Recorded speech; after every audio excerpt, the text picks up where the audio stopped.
แจ้งเตือนพบการปนเปื้อนเสื้อพยาธิคลอสตริเดียมโบทูลินอมในผลิตภัณฑ์นมผงสำหรับเด็กอ่อนและเด็กน้อย by Heart Whole Nutrition Infant Formula วันที่24พฤศจิกายน2025นี้กรมอาหารและยากระทรวงสาธารณสุขแจ้งเตือนว่าผลิตภัณฑ์นมผงสำหรับเด็กอ่อนและเด็กน้อยยี่ห้อ by Heart Whole Nutrition Infant Formula ที่ผลิตในประเทศสหรัฐอเมริกา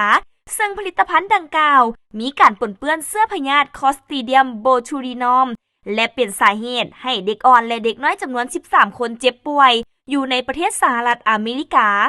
อาการของการติดเชื้อดังกล่าวแม้นมีการท้องอืดดูดนมหรือกินอาหารบ่ได้ดีสูญเสียการทรงตัวกลืนอาหารยากหายใจยากถึงขั้นเสียชีวิตได้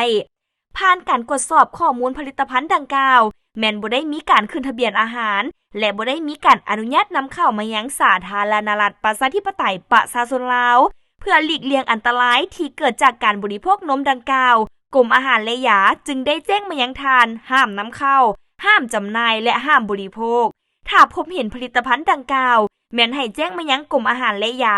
หรือแขนงอาหารและยาแขวงนครหลวงเวียงจันทน์เพื่อร่วมมือในการแก้ไขดังนั้นจึงแจ้งมายังทานทราบและให้ความร่วมมือในการจัดตั้งปฏิบัติด้วย